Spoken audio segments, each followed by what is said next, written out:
I sit behind the huge oak desk in my office at the world headquarters of Anything Incorporated, organizing my homework like I do every Sunday afternoon. I spend a lot of weekends in the office. If I didn't, I'd never get anything done. I think CEOs of big-time companies like mine shouldn't be required to attend middle school. It seriously gets in the way of doing important business stuff. I've created an Excel spreadsheet on my laptop and sorted my assignments into 3 columns.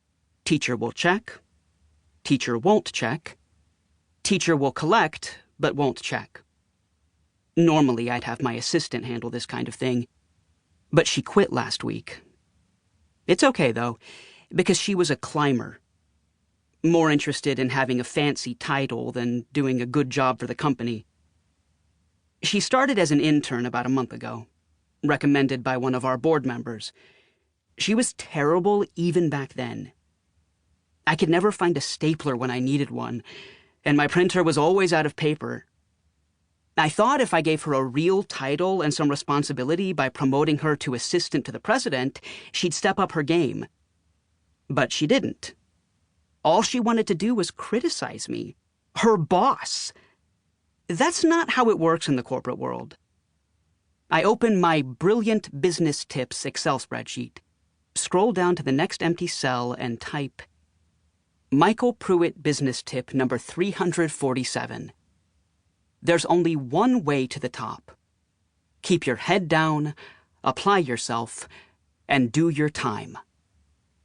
It sure would be nice to have someone handle all this busy work now that my assistant bailed on me. I'd much rather be spending my time doing real boss stuff, like planning my next exciting business venture. Retail wasn't the right fit for me. Neither was professional sports instruction. But I have a million other ideas. Those are just 2 recent ones that didn't work out. Pap Pruitt always says, "If at first you don't succeed, try again." I've had my share of failures, but I never give up. I know I'll have a successful business empire one day, just like my hero, Pap Pruitt. Technically, Pap is my grandfather. He taught me everything I know about business. My desk first belonged to Pap when he started his real estate business at 17 years old.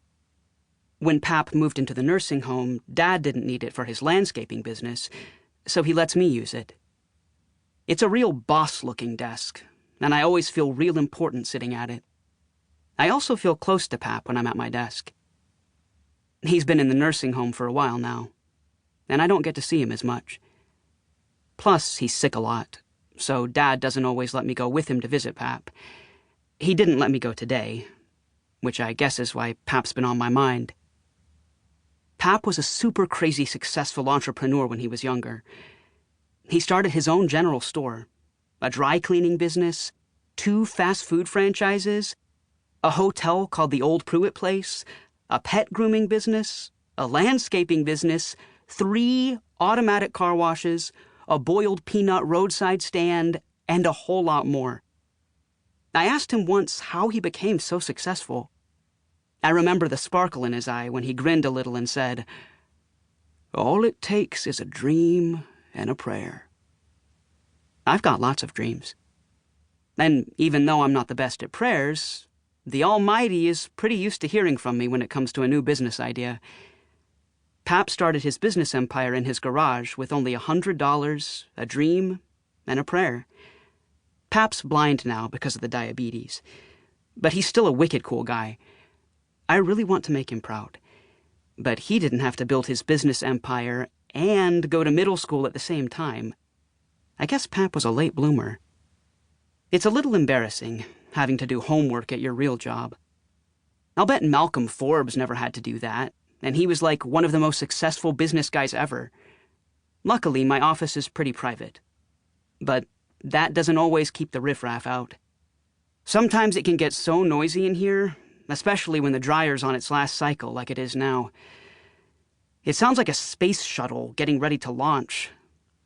And there must be a shoe in there, because something bangs against the side every few seconds, distracting me from my work. I lean back in my executive, fake leather desk chair and stare at Dad's tools hanging on the wall. waiting for the banging to stop. The annoyingly long honk of the buzzer sounds, and the pounding inside the machine finally fades away.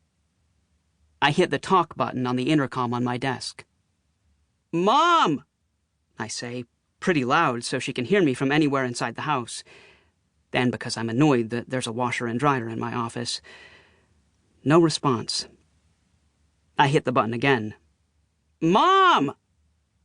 A few seconds later, her voice crackles through the intercom speaker. "Yes, Mikey, what is it?"